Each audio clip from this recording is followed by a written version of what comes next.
It's the weekend, and you have financial questions that need answering. That can only mean one thing. It's time for Jill on Money, the show that takes the mystery out of your finances. Here's your host, Jill Schlesinger.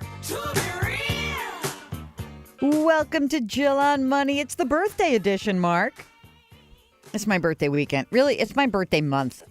So December is birthday month here at the program. Because that's the way I roll. You know, love my birthday. And it is your opportunity, not to wish me a happy birthday, but it's your opportunity to ask us any financial question that's on your mind. Maybe it's about the tax plans. Remember, there's two plans. They have to be reconciled right now. After we had put our show out, the Senate passed its version of a tax cut. And, there's a Republican House, a Republican Senate version. Now we got to get them together. So we're going to end up talking a lot about this towards the end of the year, I think. And as soon as we have details, we'll be able to really drill down and see how it impacts each of you. Here's what you really need to know. This bill is going to be a very specific impact regarding your situation based on lots of variables. So you're going to have to call us, 855-411-JILL. You're going to have to email us, askjill@jillonmoney.com. Right now, let's go take a question. It is Dustin. He's on the line from Minneapolis. Welcome to Jill on Money, Dustin. What can I do for you? Jill, my wife and I could use your take on a savings question that we can't quite settle. Okay. So we're 35. We both work W-2 jobs, no side gigs, pretty stable work. We've been married for 10 years. We've got 2 kiddos. One's 4, one is 6 months old. You sound very well rested for children that young. I'm impressed. We got some good kids. Our second one just started daycare, and that's stretching our kind of our spending pretty tight. Mm-hmm. Anyway, my question is around savings to afford the second daycare tuition. I'm looking at trying to organize our savings in a way that I'm hoping we can max out our 401ks. Mm-hmm. My wife is more frugal than I am. She's all about that, but she's concerned I'm being a little myopic and maybe a little weighted too heavy in the retirement savings. Okay, so tell me through some of our numbers. Yeah, absolutely. How much do you guys earn together? Just under 200, so like 195. Okay. And are you both maxing out your retirement contributions right now? Right now we're about 15%. Okay, that's good. That's great. And one other just quick question.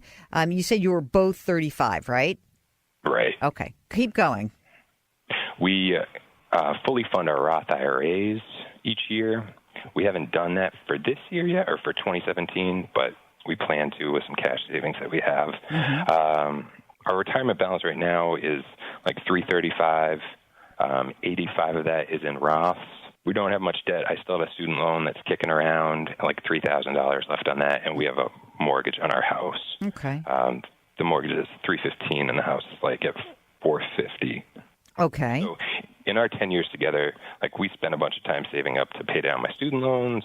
Then we spent a bunch of time to save up to buy the house, and now we've got kiddos, and I'm looking to save in that retirement, kind of climb the retirement mountain. Mm-hmm. Now, daycare is about $30,000. It's going to be $30,000 this year and $30,000 next year, and then it drops down. Oh, because the older one goes to school. Exactly. Uh-huh. So that'll give us some padding. But to afford that second daycare and keep up the savings that we've been doing, yeah, I'm advocating stopping our cash savings, stopping the 529 savings, and just kind of putting everything towards maxing out our HSA this year, fully funding our Roth IRAs, and hopefully fully funding or maxing out the 401ks. Okay. What does she want to do? She wants to save as much money as I do. She just wants to keep a little bit more liquid in case something comes up. Now, we have $35,000 in cash right now, mm-hmm. and so that's 3 or 4 months of living expenses. Mm-hmm. I'll probably try to use some of that to fund this Roth IRA for this year. Mm-hmm. I think she would just feel more comfortable if we, saved $500 a month into cash savings instead of kind of putting it in the 401k or locking it behind that paywall. Wait a minute. I want to use that. Can I license that your 401k is basically locking your money behind a paywall to your 59 and a half? That's kind of brilliant. I've taken so much from you. You can definitely use that. You know what? So let me hop in here. She's right. Oh, my God. Don't you hate me right now? She's right. First of all, I'm always going to side with her. Here's the issue. To have liquidity right now at a time when the kids are going to be just demanding a ton of your emotional and financial resources is I think important. And it's important not just for you emotionally. It's actually important. And the reason is that you're in this very strange 2-year period where the financial constraint's pretty significant, right? Until we peel off one of those daycare tuitions. So what I think is, and the way I want you to wrap your head around this is not forever. We're going to just ease up on the accelerator just a touch, right? And I think she's right. I think that when you have kids that are that young, it's probably better to have more, something closer to 6 months in an emergency reserve fund rather than 3 to 4. And so what I think I would be doing is having some money in cash. I think it would also be just given where you are, I think it's fine to kind of chill out on the 529 right now. Chill out. How much money is in the HSA right now? 10,000 invested and about 10,000 in 529s. Okay. I think that what my priority would be beef up cash to 6 months. Then I would do retirement. I'd stop 529 and I'd probably stop HSA. Okay. That's probably, and I think that'll get you there. Do you think that is going to be right? Do you think that is that sound about right, Joe, in terms of free cash flow? Oh, totally. Okay. I would sleep very well at night. And you know what? This is not forever. It means that 18 months. 18 months. It's an 18-month plan. And, if something changed, if all of a sudden you said, wow, my income just popped up, everything just, things just cleared out. Okay, go back to what it was. But I really think you're in great shape. You got a bunch of money saved. You guys are really young. And this is just a time in your life where it's okay to breathe a little bit and give yourself some breathing room. So I think certainly I think it's prudent, but I also think emotionally it is better to have a little bit more money sloshing around, especially when you just kind of don't know what the next transition period is going to look like. So 18 months, chill, 18 months later, back into the game plan or reassess at that time. How's that sound? Thank you, Jill. You are the best. I love it. Dustin, thank you so much for calling. Good luck. Give us a holler back if you have more questions, okay? Thanks, Jill. Love your work. We'll get back to your questions. It's Jill on Money. If you've got a financial burning issue, give us a holler. 855-411-JILL. Send us an email. AskJill@JillOnMoney.com. We'll be right back.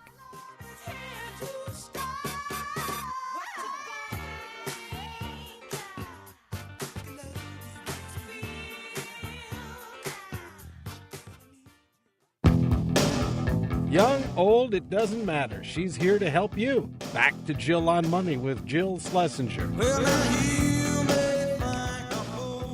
You're back with Jill on Money. This is the program that takes the mystery out of your financial life. I'm Jill Schlesinger. Mark is running the program, the executive producer here. Hey, if you get a chance, hop onto our website, JillOnMoney.com. Don't do it right now. Well, do it now, and then you'll see in January it'll be different. Is it going to really be ready for January, Mark, for real? He says, yeah. I don't know. He and the Mad Russian are busy at work, but we'll see. So anyway, check it out because we've got links to all sorts of cool stuff, segments on CBS This Morning, evening news, articles, videos, all this fun stuff right there at JillOnMoney.com. And you can also check out our podcast, Better Off, Get it on Apple, Stitcher, Google Play, SoundCloud, anywhere else you find your favorite podcast. All right now let's go take a call. It's Mike from Tennessee. Hey, Mike, welcome to Jill on Money. Yes, I have a retirement question. I'm currently 49 years old. My wife is as well. We don't have any children. And I was on track to try to early retire, and I was trying to do so fairly comfortably. But recently I went and had what's called a coronary calcium score, which basically is a rough indicator of how much plaque you have in your coronary arteries. I did this because my dad died of a heart attack when he was 59 years old. Right. So that's why I've been on track to try to early retire, because I did not want to, go down that path.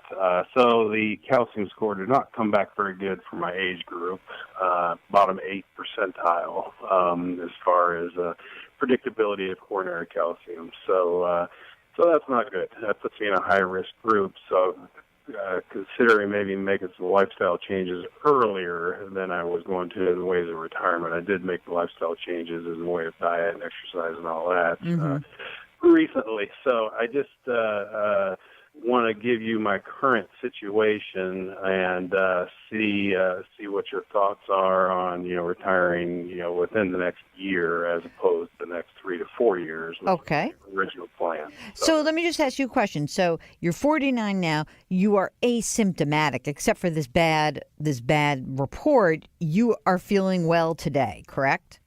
Yeah, I'm doing well. Good. My blood pressure's always been normal. I've always exercised my whole life. I do eat too much, so I'm a little bit overweight, so I'm working on that.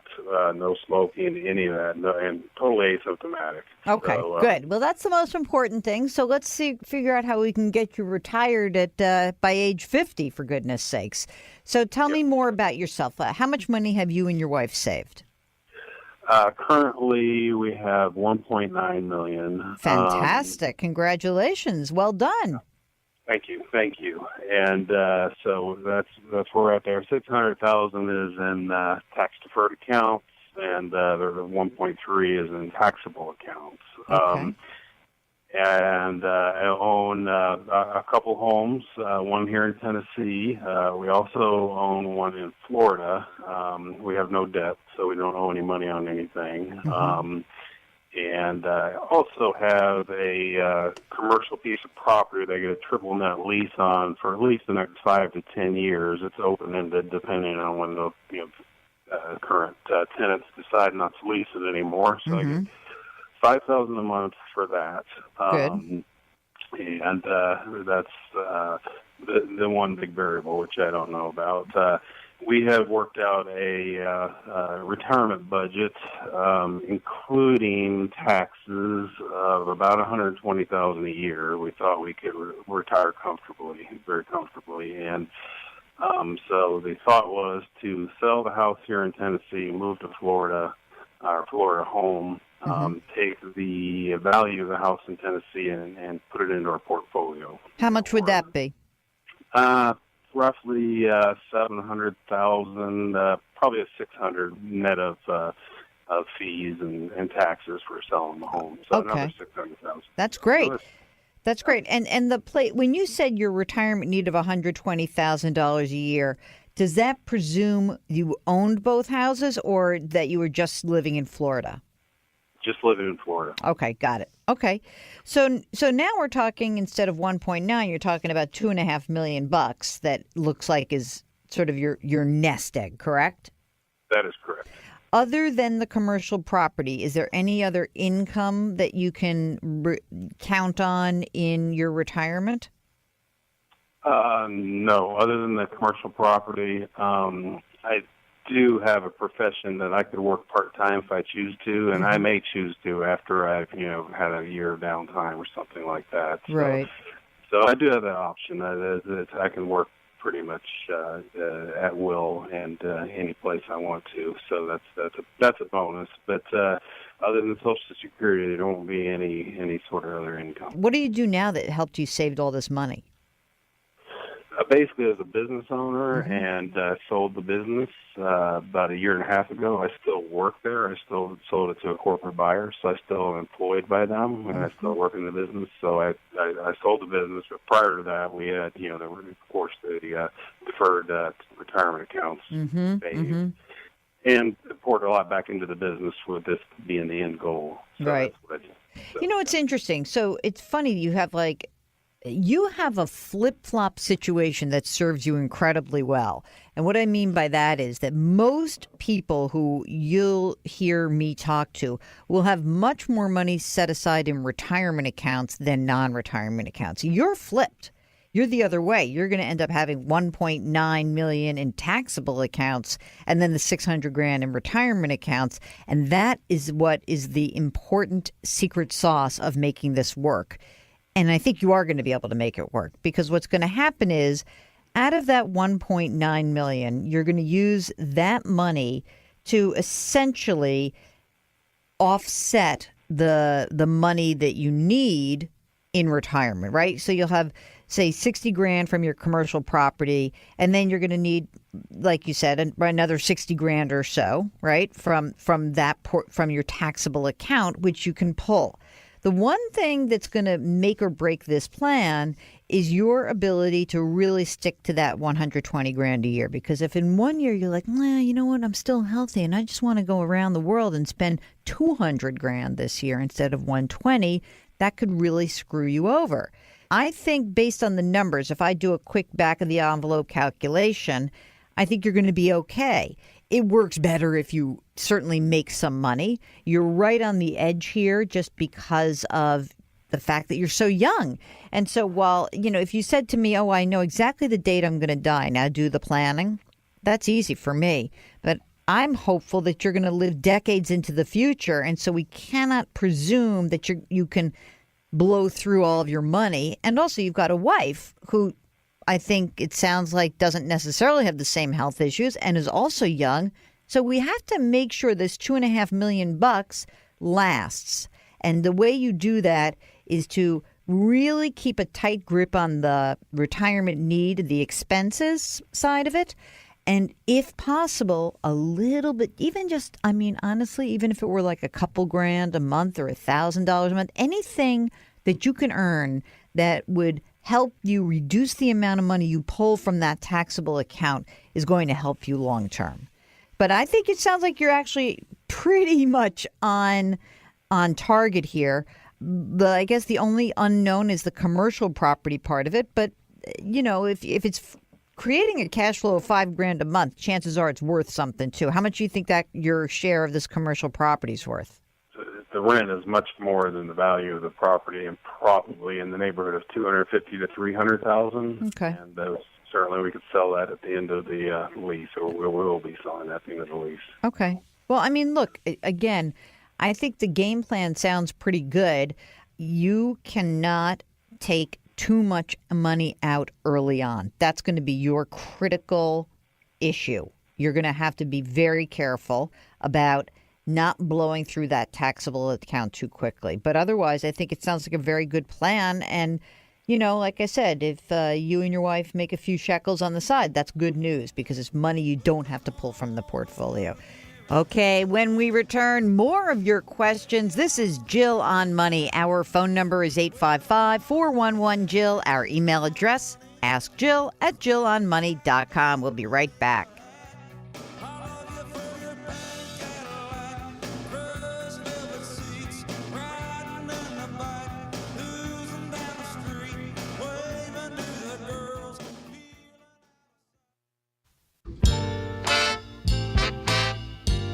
It doesn't matter if you're 25 or 65. Jill Schlesinger is here to help you.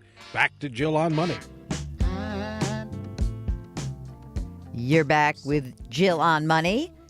This is the program where money is not scary and it is not boring. We have a little bit of fun here, Not like it's fun to talk about money, but it's fun to make fun of all of ourselves because we do the dopiest things around money and we all do it. So, we're on board with you. If you've got a financial question or a dopey mistake to share, 855-411-JILL. Email us, askjill@jillonmoney.com. Next up, Kevin from Maryland. Hey, Kevin, welcome to Jill on Money. Hi, Jill. Thanks. So I'm right now a federal contractor, but leaving that job to go to medical school. And I have a couple of questions in terms of rolling over my 401k. Okay.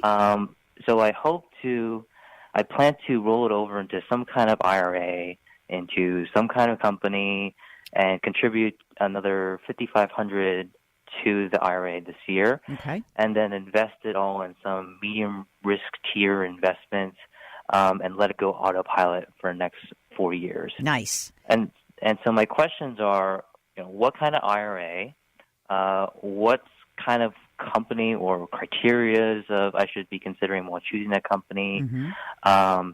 Do I need a financial planner for figuring out the nitty-gritty stuff, or could I do it myself? Okay. First, a little bit more information. How old are you? 23. 23? So young. Fantastic.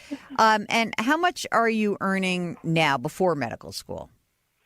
So I earn about $45,000 per year. Okay, great. And how much money is in the 401k right now? Around $17K. Okay, great. And how are you going to pay for medical school, by the way? So I'm very lucky to have very hardworking parents who's going to foot the bill. Oh, God, I love your parents. All right, so let's go back. So you're 23, you're going to medical school. Chances are you are going to have a reduction in your income while you're in medical school, right? You're not working while you're in medical school, are you? To basically $0. Okay. So there's two things to think about. One is next year, in other words, in 2018, since your income will essentially be zero, that may be a fabulous time for you to convert the 401k into a Roth structure. So here's what I think is going to happen for you, just the details of this. You leave your position, and then you can roll over your 401k into just a plain over rollover IRA. It's a traditional IRA. Leave it there. Don't do anything with it yet, okay? We'll talk about the investments in a second. Next year, because you are going to have zero income, next year is the year that I think you may want to consider converting some or all of the money that's in that 401k into a Roth IRA. Okay? So the 401k becomes a rollover IRA, and then next year, when you have essentially zero income, you convert it. Now, there's a caveat. Do you have money that is essentially sitting in a cash account, either for some unexpected expenses like an emergency reserve, or just some money that you maybe are saving in anticipation of med school? I have about $60K in emergency funds. Oh, great. Okay. So, I mean, what happens is when you convert, right, you go from that, again, 401k, regular IRA rollover, then next year when you convert, what you're essentially saying to the government is, hey, Kevin here, that $17,000 that was in my 401k and it's now in my IRA, I want to pay you the taxes due on that. I'm going to pay it now. That's going to be my income. Correct. I got you. Right? Okay. Now, essentially, you're in this, you're making no money. So the tax burden is going to be even lower than whatever, the money that you were making. You're going to use some of the money that's in your emergency reserve so that you can pay your tax bill. Okay. But it's not going to be that much because, it's just to be a teeny amount of money. Now, the thing is, have you thus far for 2017, you've contributed to the 401k. How much have you put in there for this year? So out of my pocket, I've not put in any. I just let the employer put the money in. Okay. And so what you were planning to do is once you then rolled it over, then you'd make an IRA contribution for this year, right? Exactly. Okay. It'll give me a higher principal for the next 4 years. Right. Exactly. Okay. So that's fine. All right. So now we've got the mechanics of it. So now let's talk about what about the investments and the company and that. Okay. So Are you the kind of person that likes to manage your own money? Is this something that's, fun for you? Is this something that you think is important that you want to start to conquer? What's your relationship with this part of the process? As much as I am interested in the financial stuff, I kind of just want it to go on autopilot and let it do its own thing. Okay. For the next 4 years. I don't have to worry about it. Okay, good. I mean, look, you're also investing for many years in the future. You're in your 20s. You're not going to touch this money, hopefully, for decades and decades down the line. So, Exactly. I think that makes a lot of sense. So, your basic choices are you pick a no-load or a no-commission mutual fund company where you can buy index funds or a target date fund. And, that you know all the big names for that, I'm sure. You can just roll it over. And you could potentially just say, I'm going to pick a stock index fund and a bond index fund, and that's it. And that will be, let's say, about 0.1%, maybe a little. If you added maybe an international fund, maybe it drifts up to 0.15% on an annual basis. But it's cheap. Sometimes it's even less than that. All right? Very easy to do. So that's one choice. And then there is, the robo-advisor choice. And, it's about 0.25% a year. So you're paying a little bit more than just picking your own index funds. The difference of using a robo instead of choosing just a couple of funds and doing it yourself is that it's going to be a little bit more customized. You're not going to have to do, even though I'm telling you it's pretty easy to do it yourself, you're not going to have to do any of that work. You're going to go through a risk questionnaire. The output's going to come, and then boom, you're invested, and kind of set it and forget it. So to me, those are kind of your next. Those are your two choices. I don't think you need to hire anyone to do either of those things. The next 4 years and probably the next 8 years, or 10 years, depending on your specialty in medicine, you're going to be pretty busy.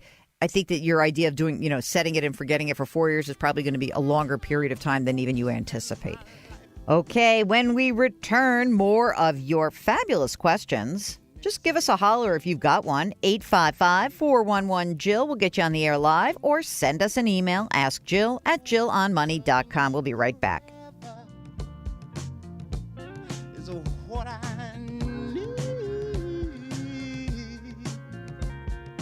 Let me be the one.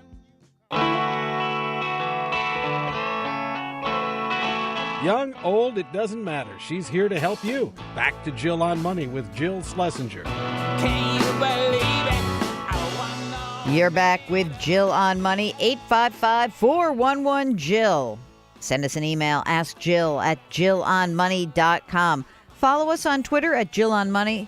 I haven't been looking at Twitter too much lately, Mark. I have to say, Mark fields it and then he flags stuff that I need to deal with. Like instead of people saying, I hate you on television or your hair looks funny or whatever nastiness they tweet, because it's very negative out there in Twitter land. All right, well, forward those questions to me so we can make sure we answer them, which I will do. Of course. All right, now, if you have a financial question, 855-411-JILL. Send us an email, askjill@jillonmoney.com. And you would be in the same camp as Jane, who sent an email, who writes, I enjoy hearing your analysis on our local radio channel, Cairo, in Seattle, home of Dave Ross, by the way. Okay, I'm 76 years old. I've lived in my home for 41 years. I plan to be here another 5 to 6 years. I have an existing mortgage of $53,200, but I need to do a few home improvements, and other than equity in my home, the only savings I have is an IRA, which is currently valued at $320,000. I've been taking my minimum distributions for several years. It's usually around $12,000. My question is it better to take a refi cash out on the home or to take money out of the IRA?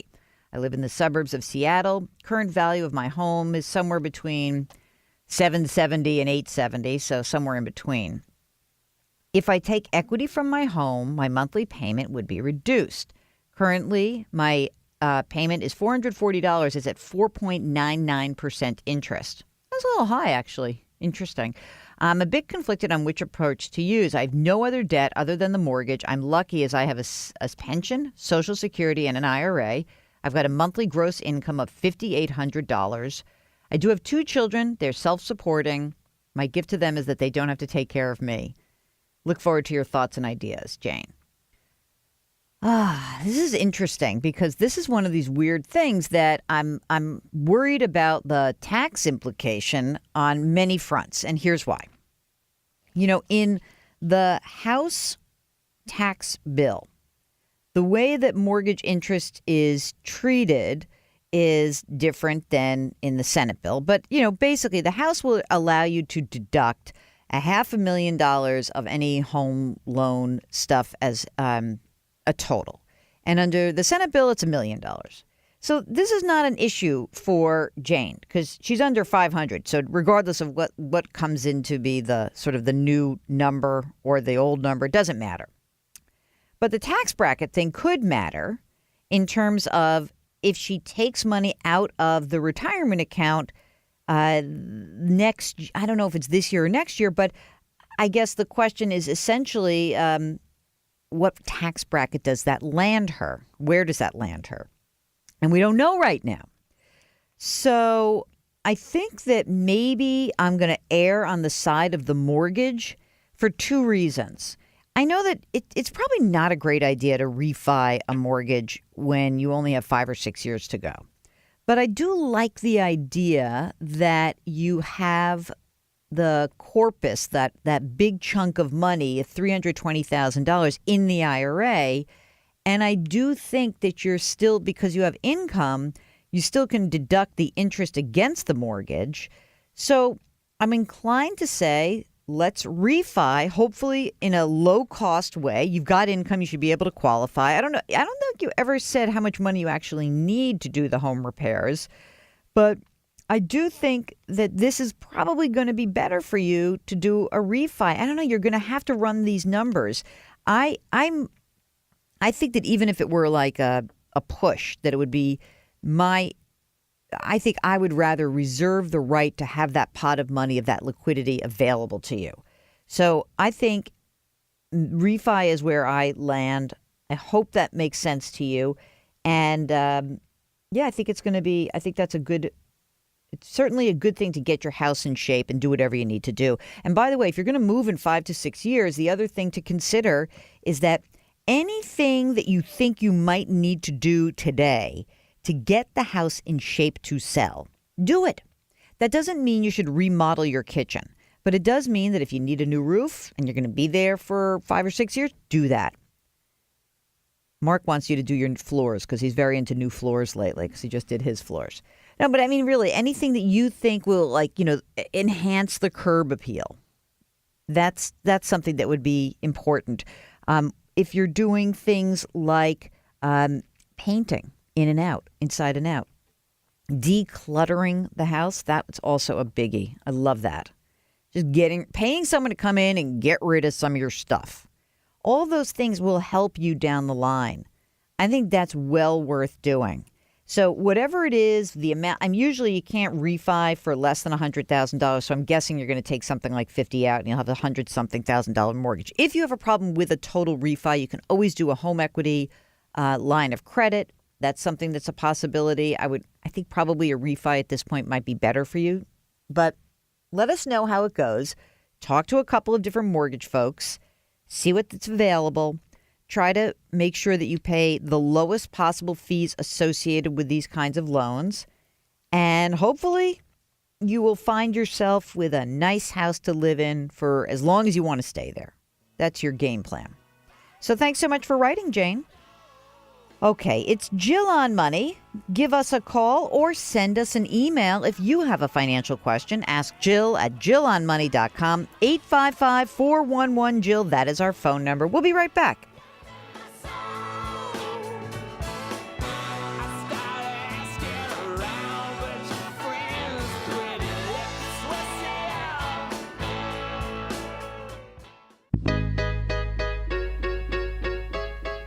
You're back with Jill on Money. If you've got a financial question, we'd love to hear from you or comment.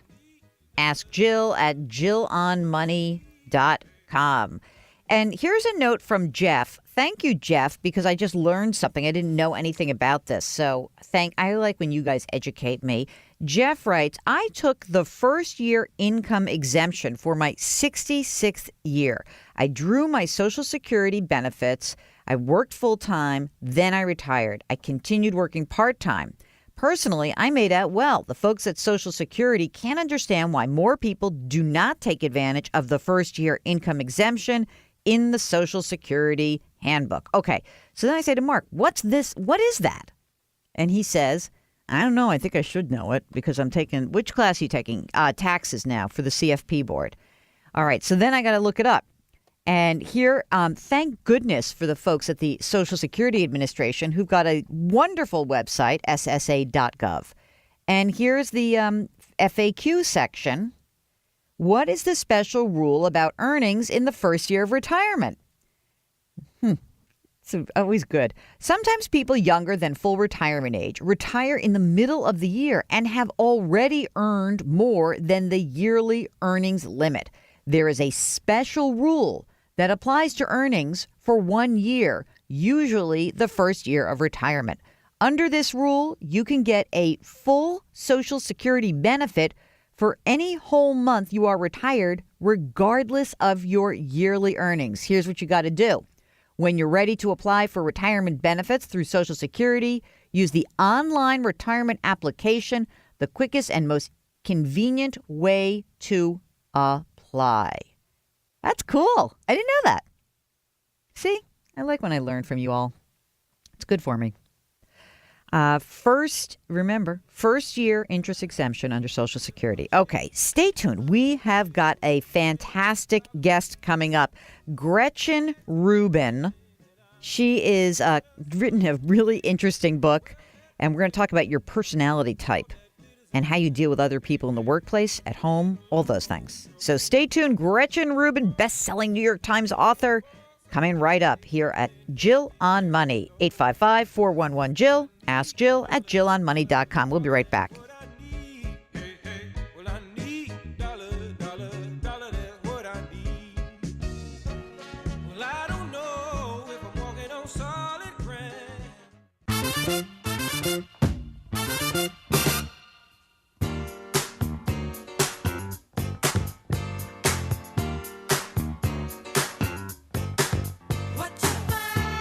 It's the weekend, which means it's time for Jill on Money, the show that makes money fun and just happens to answer all your financial questions. Here's your host, Jill Schlesinger. All right, it's hour number 2 of the Jill on Money show, and we have a great guest for you. Her name is Gretchen Rubin. She is author of the recent New York Times sensation, The Four Tendencies. You may have heard of her because she wrote a book called The Happiness Project.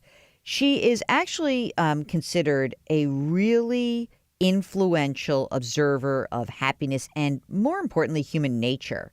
And what's kind of cool is that she does what we do here, which is she tries to distill and break down complex ideas, and she uses no jargon, lots of humor, and a way that's quite accessible to all of us.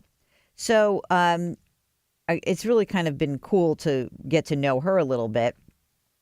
I was interested in finding out more about her after the Happiness Project, but now with the Four Tendencies, boy, this is groundbreaking in my world. So stay tuned. Here's my interview with Gretchen Rubin. How did this project begin? Well, I was working on my book Better Than Before, which was a book I wrote about habit change, how people can make or break habits. And I was very puzzled by sort of patterns that I saw in how people did or didn't successfully change habits. And somebody said something to me that hit me like a ton of bricks. She said, the weird thing about me is that I know I would be happier if I exercised. And when I was in high school, I was on the track team and I never missed track practice. So why can't I go running now? And I thought, well, why? It's the same person, same behavior. At one time, it was effortless. Now she can't do it. What's going on? What's explaining this problem that she's having with habits? And through puzzling over that question for months and months and months, and also identifying other patterns and how people responded in different situations, I discovered this framework, the Four Tendencies, which explains a lot about why people do or don't do certain things. And it's about inner and outer expectations. So talk about that a little bit. Yeah, so exactly right. So this is about how do you respond to expectations? And we all face outer expectations, which is something like a work deadline or a request from a friend. And then we all face inner expectations, which is our own desire to keep a New Year's resolution, our own desire to get back into practicing guitar. And so how you respond to outer and inner expectations determines whether you're an upholder, a questioner, an obliger, or a rebel. And the largest group, based on your research, because you have a website and we'll push to that, I promise, but is the obliger, which I was surprised about, actually. Yes. 41% of obligers, these are the folks who meet outer expectations, but they resist inner expectations, like your friend, the runner. Exactly. So when she had a team and a coach waiting for her, she had no trouble showing up. But then when she was trying to go running on her own, she stumbled. So you might see this in like a work environment where someone's really effective at work, where there's a boss and deadlines and deliverables and a team. But then when they're trying to do their side hustle on the weekends, it's like, oh, I really, really want to do it. I've been wanting to do it for years. Why am I not moving forward? It's like, okay, because that's an inner expectation, and that's hard for an obliger. Let's go. So obliger, 41%. Okay. Questioner is 24%. Tell me about questioners. So questioners question all expectations. They'll do something if they think it makes sense. So they make everything an inner expectation. If it meets their inner standard, they'll meet that expectation. If it fails their inner standard, they will resist. They typically don't like anything arbitrary or inefficient or irrational. They always want to know, well, why should I? And so they'll do it if they think they should. And your husband is a questioner. He is a questioner. Do you find that annoying? Well, it's funny. I often do find it annoying because it's like, I called him on the phone the other day and I was like, what's your work address? And he's like, why do you want to know? I'm like, can't you just tell me? Like, why are we even having this conversation? But I know he's a questioner. And I should have said, like, hey, I'm filling out that boring form that we have to fill out. What's your work address? And then he would have told me. So, but it's helpful to me because questioners are really good about keeping people on track of like what makes sense, because they don't buy into anything that's a big waste of time or effort. Do they question what is sort of the perceived wisdom of the crowd? Because I find that part is sort of interesting, that, everyone goes along. And then there's a question, and said, well, why are we going along? Yes. And that can be very positive and constructive in many situations, because they're like, why are we doing this by Friday? Why are we using the software firm? Why am I listening to you?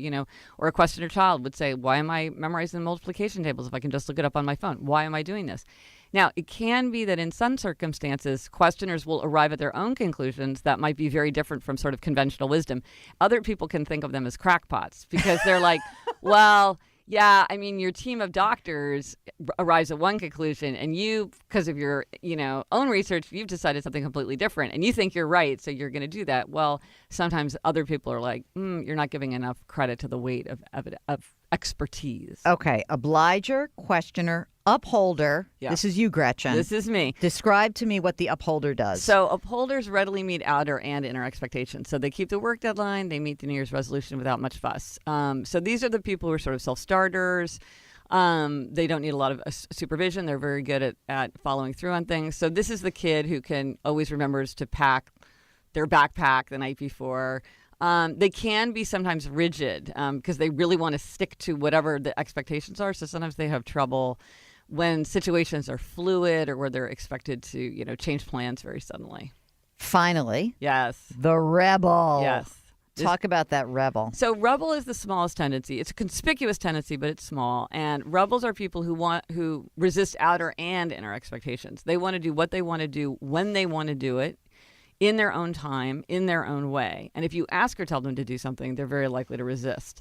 So typically they don't even want to tell themselves what to do. Like, it would be unusual for a rebel to do something like sign up for a woodworking class every Saturday at 10 a.m. because they're like, I don't know what I'm going to want to do on Saturday. I don't want to have to show up someplace at 10 a.m. It would just bug them to even think that they were supposed to go someplace. Are they perpetually annoyed? In other words, the rebel, it sounds to me like the way you say that, it's sort of like a sourpuss almost, that like, well, I don't want to do that. I mean, so I'm going to just speak personally. Like, my dad was total rebel. Oh, interesting. Total, absolutely, Ooh. intensely rebel. And he's dead now, so we can talk about him however we want. But so how would that show up? Like, give an example. Oh, okay. Many? Okay, let me just tell you, like, one of the greatest ones. My niece is getting bat mitzvahed. Okay. This is whatever it was, 15 years ago, 10, 15 years ago. And he's like, do I have to go to temple? Here we go. And I was like, what are you talking about? It's your granddaughter's bat mitzvah. He's like, I hate temple, though. I hate it. It's such baloney. And it's, whatever. I don't believe. I'm like, but it's Emily's bat mitzvah. Yeah. You have to show up. Like, don't you want to pass the Torah down? Like, don't you want to do it? He like literally looked at me like, really? I have to do that? Uh-huh. And, you know, it drove my mother crazy. Yeah. It's hard to deal with a person like that. Yes. So that's my experience of a rebel. I think it is hard for the other three tendencies to sort of understand the rebel perspective. It's the smallest number of people in the rebel tendency. It's the largest chapter in the book because you really have to wrap your mind around it. So here's what I would have said, like, how do you deal with the rebel then? So one is with identity. What kind of person do you want to be? So what you could have said, knowing that he's a rebel, one thing you might have said is like, well, I always think of you as being, like a considerate, loving grandfather who's really there for her. Is that your identity? Is that who you want to be? And then it's up to you to choose because you can do whatever you want. What kind of person do you want to be? Or what also works with rebels is information, consequences, choice. You give them the information they need. You tell them the consequences of their action or inaction, and then you let them choose. So you might say something like, well, everybody who's the most important in the life of this child is going to be there and is going to be celebrating this moment with her. And it's a moment that she will remember for the rest of her life. Whoever's there, whoever's not there, it's going to make a big impression on her because this is like the biggest thing that's ever happened to her.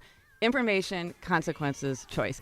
We'll get back to our interview with Gretchen Rubin. If you've got a financial question, don't forget, you can just give us a holler, 855-411-JILL. Send us an email, askjill@jillonmoney.com. We'll be right back.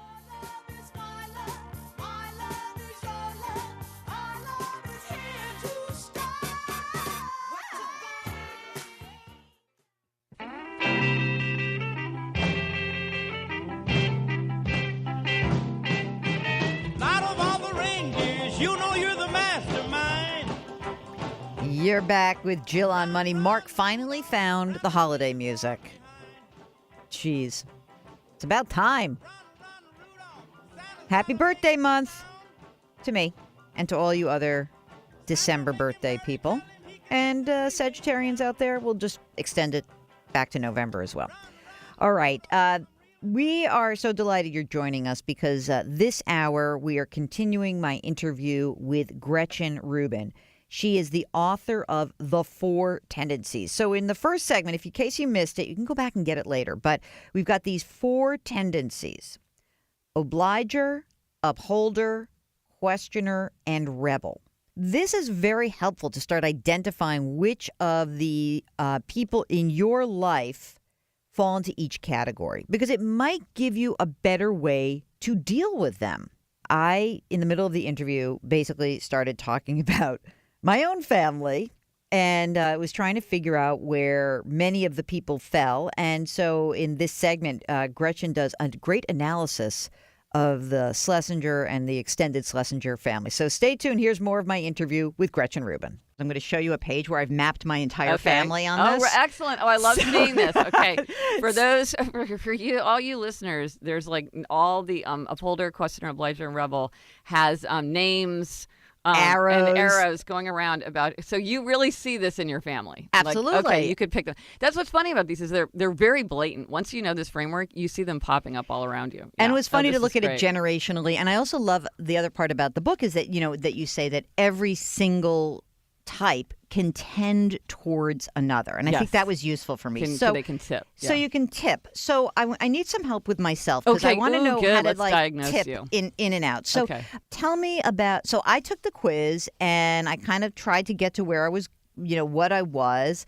And I sort of think I know where I am. So help me work through it. Okay. Wait, can I ask you a few questions? Yeah. Okay. How do you feel about New Year's resolutions?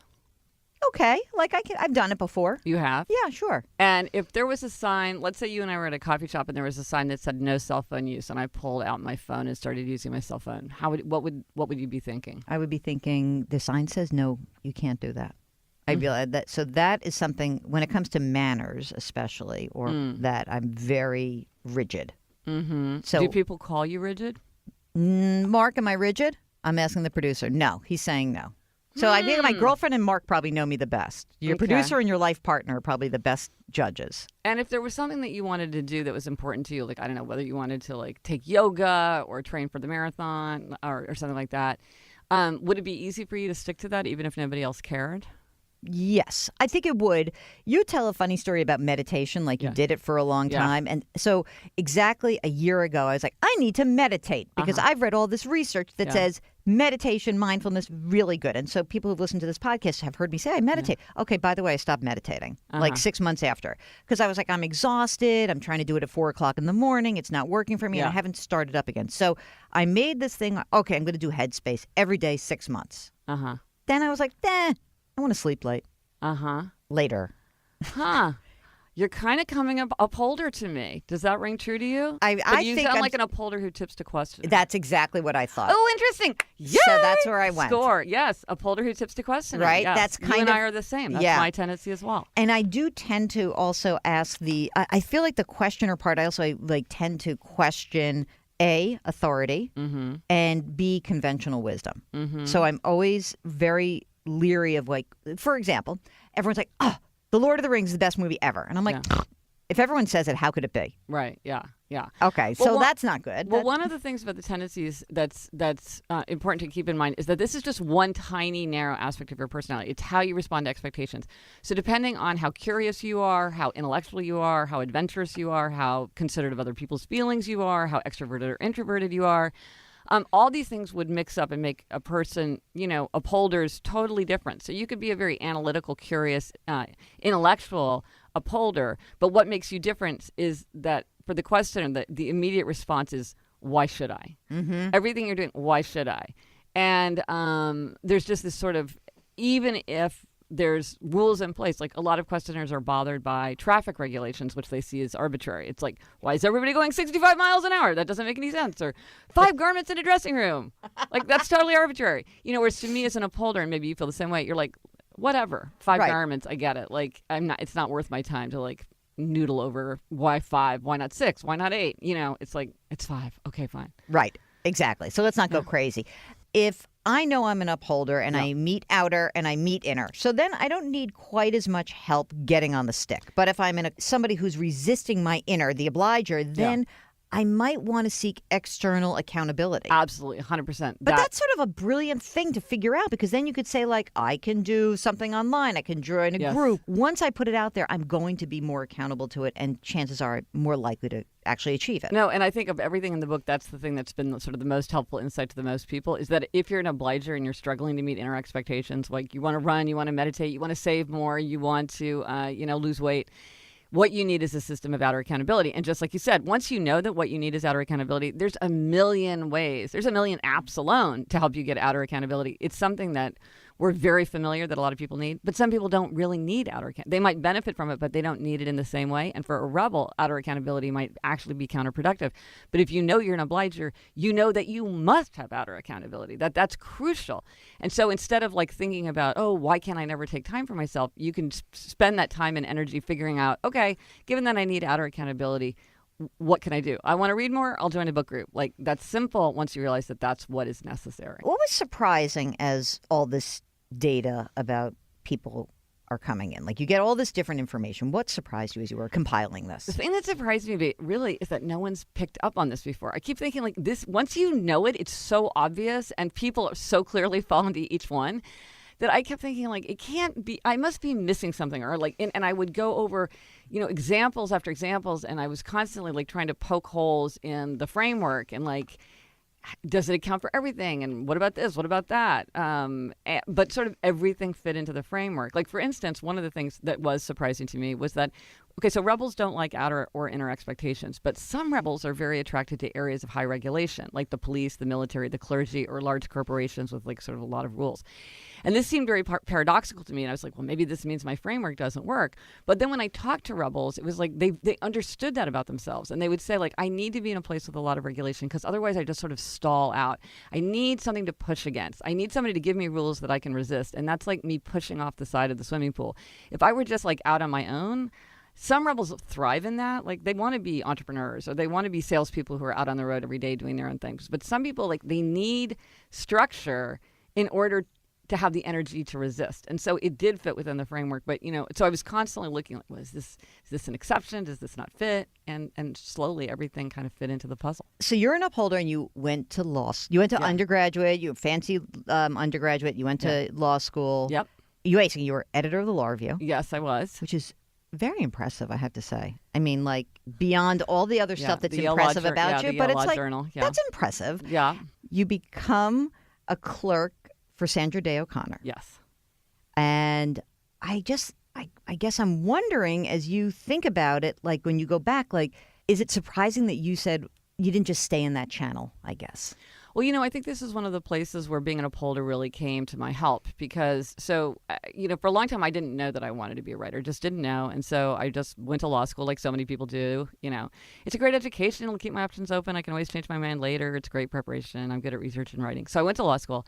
But then at a certain point, actually, while I was clerking for Justice O'Connor, I got seized with this idea that I wanted to turn into a book. And what helped about being an upholder was, so upholders readily meet outer and inner expectations. So I had all the outer expectations of sort of my work and my career.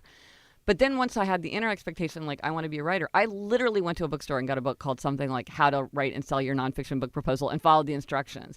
And some people said to me, well, how did you do that? Where you had nobody looking over your shoulder, you had no idea if it would work. And I'm like, but for an upholder, that kind of thing comes easily because it's like, well, here's the plan I'm going to execute. I don't need somebody looking over my shoulder or telling me like, oh, this is due by the end of the month. Because it's just like, I can do that for myself. That's one of the great strengths of being an upholder.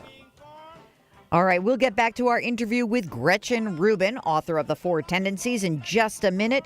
If you've got a financial question, 855-411-JILL, and you can also send us an email, askjill@jillonmoney.com. We'll be right back.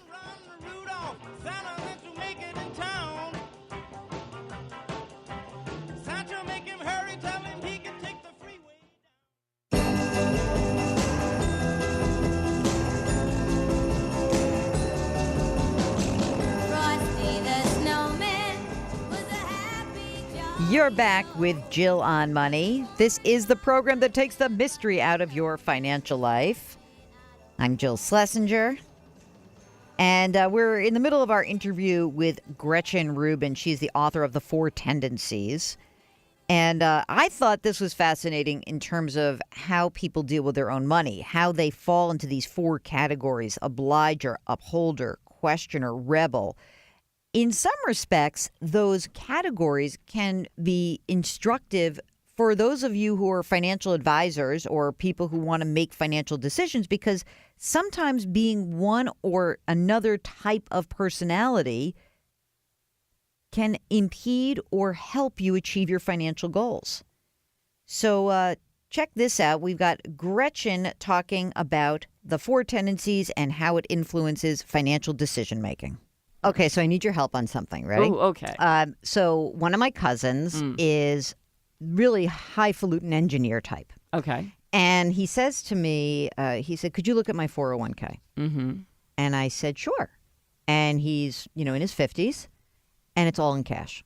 And I said, Mark's shaking his head. And I was like, really? What? I said, now what's going on here? Uh-huh.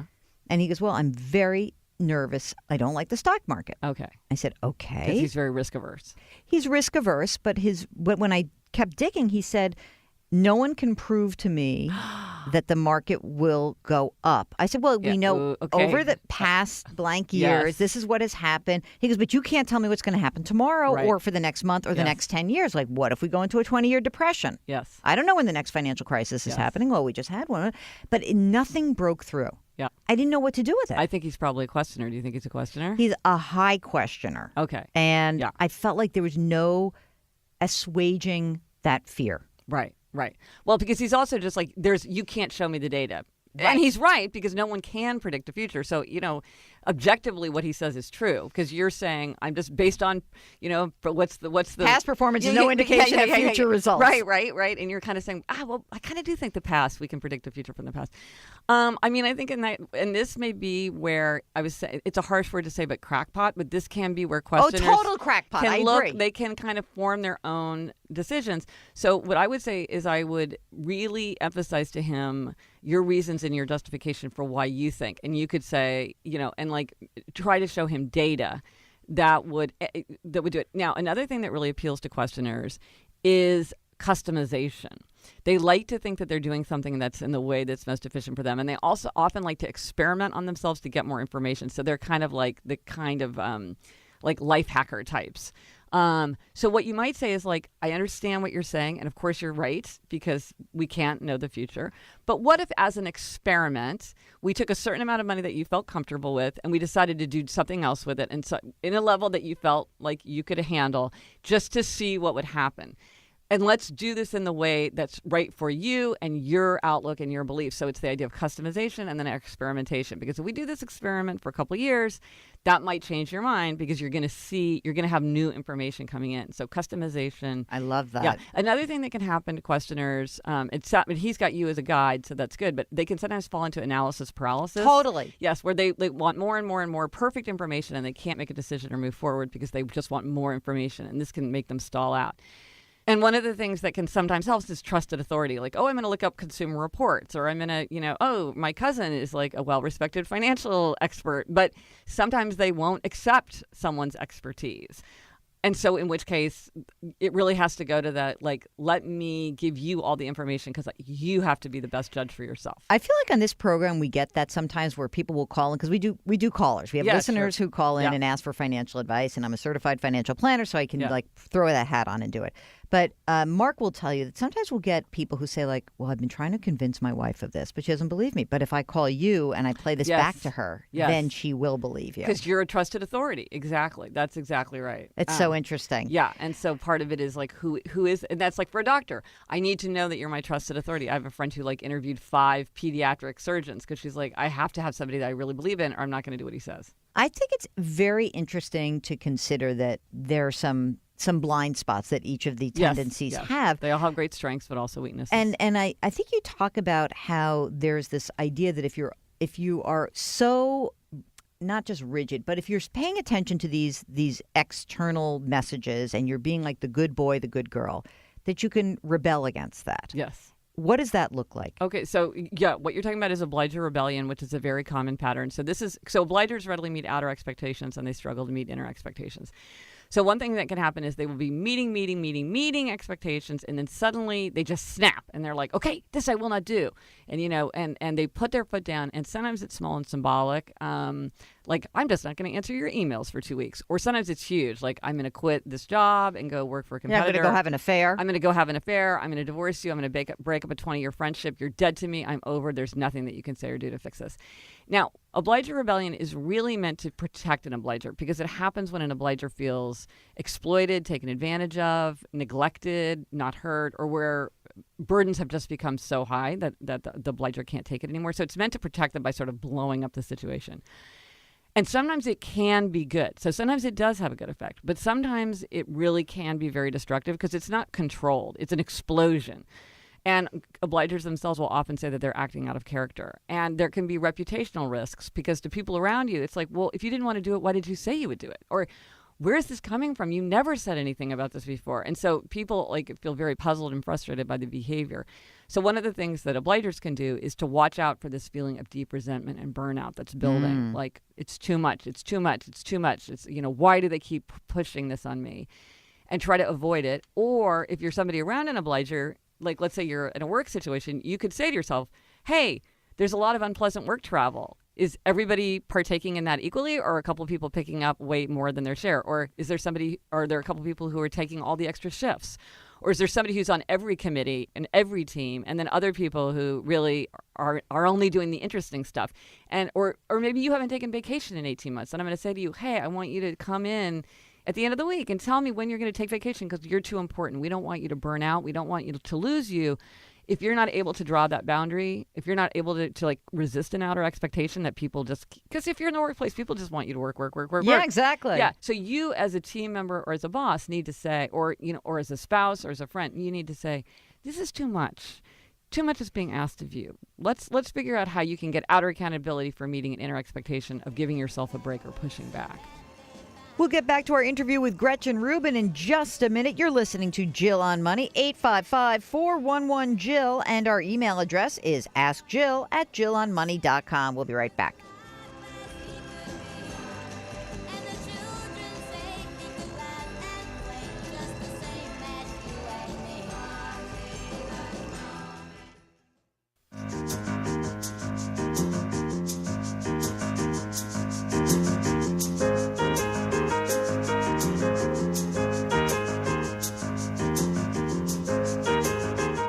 You're back with Jill on Money.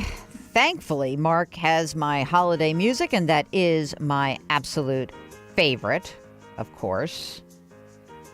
Because, you know the reason behind this? Okay. Because, number one, I love Charlie Brown Christmas. Number two, Vince Guaraldi. Gotta love him. The original Charlie Brown Christmas aired on December 9th. I will not say what year. No, I think I know what year it is. 1965. And that is my birthday. And I always loved this. Like, it was always my favorite holiday special. So, okay. Now, let's get back to our program. You are listening to Jill on Money. And our number here is 855-411-JILL. And you can email me, askjill@jillonmoney.com. We're in the middle of our interview with Gretchen Rubin. Now, are you interested in figuring out which one of the four tendencies you are? You can just go to GretchenRubin.com and take the quiz for yourself. One of the things that's so interesting is that this is an extremely easy way to put yourself into a category, but it doesn't mean you're locked in. Sometimes you can be a mix. Sometimes the tendencies overlap. You know, as a result, I really would say you should try to absolutely positively take the test. So remember, upholders, they respond readily to outer and inner expectations. Questioners question all expectations. They'll meet an expectation if they think it makes sense. Essentially, they make all their expectations into inner expectations. The obligers meet outer expectations, but they struggle to meet expectations they impose on themselves. And rebels resist all expectations, outer and inner alike.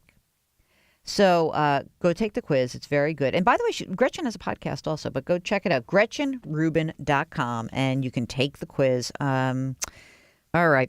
Let's get back to our interview with Gretchen Rubin. It's Jill on Money. Here's Gretchen.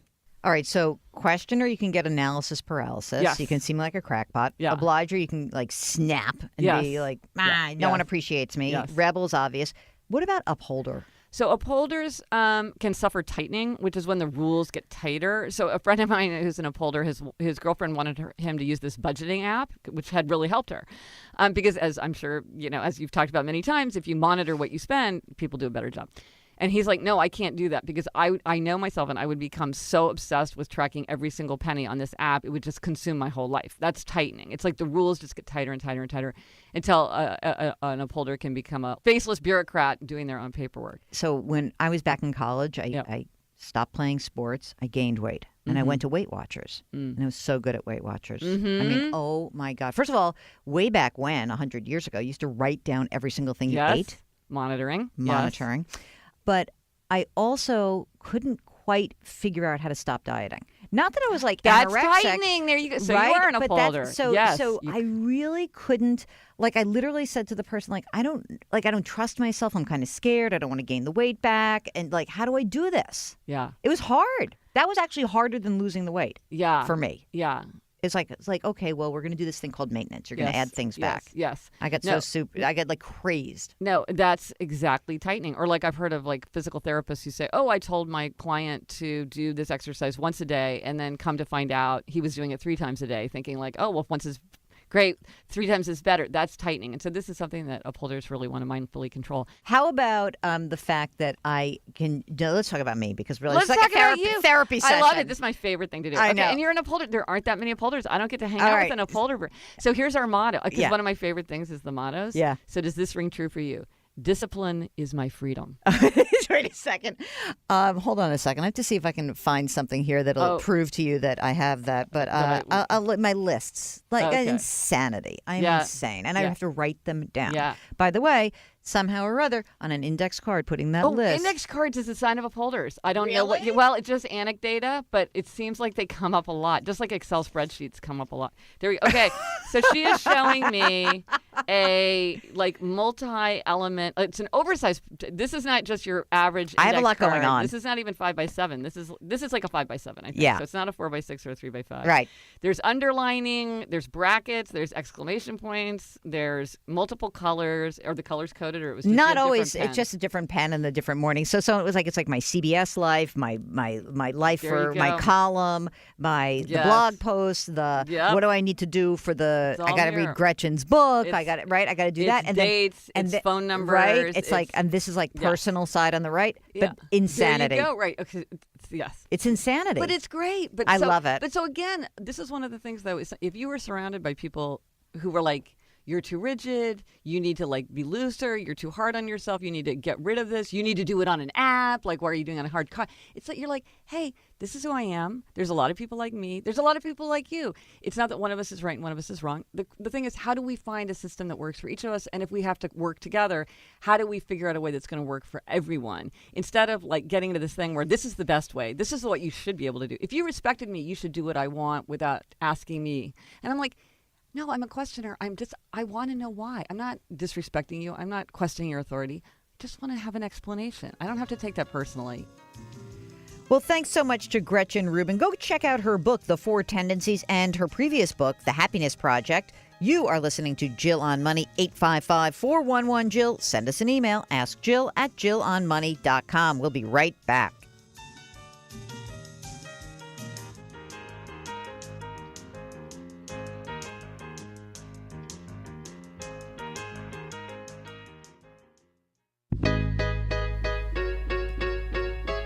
You're back with Jill on Money. And once again, want to thank Gretchen Rubin. That was such a fun interview for me. And, you know, I think that so much of our financial lives is really emotionally based. You know, we've had shrinks on the program who have actually said to us the reason why we are so wackadoo about our financial issues is that it's a way to take all of our emotional anxieties, almost our pathology, and push it onto something that's concrete, money, financial decisions. And unfortunately, what it also does is it can have really bad consequences. And I got an email recently from a friend of mine who, unfortunately, after her husband died, a long battle of cancer over the last year or two, this is a second marriage. She finds out no will, never had a will. You know, this is a terrible thing. You're in your 50s. You know you're dying. You got to create a will. Okay, but let me compound it. So I said that this was the second marriage for both of them. Guess who the beneficiary of his retirement account is? His ex-wife. Let me do that again. His ex-wife. Now, there is no way that you can go through and change that. That is an irrevocable mistake. So let's ask ourselves, why did that mistake occur? Because he didn't want to deal with the reality of what was going on. And I feel like that is, I understand the rationale behind it. I know it must be horrible. I've never been in this situation. But boy, what a mess you're leaving behind. And now, guess what? There's no recourse. You can't ask the ex-wife, could you take the money out, you pay the tax on it, and then give it to me because I'm the current wife? It's a mess. Please take care of these things. I know they're emotional, they're thorny, they're hard to deal with. Do it. Just do it. And if you're having a problem with it, give us a call, 855-411-JILL. Send us an email, askjill@jillonmoney.com. Thanks so much for listening. It's been a great program. Thanks to Mark, best producer in the world. And we will see you next week.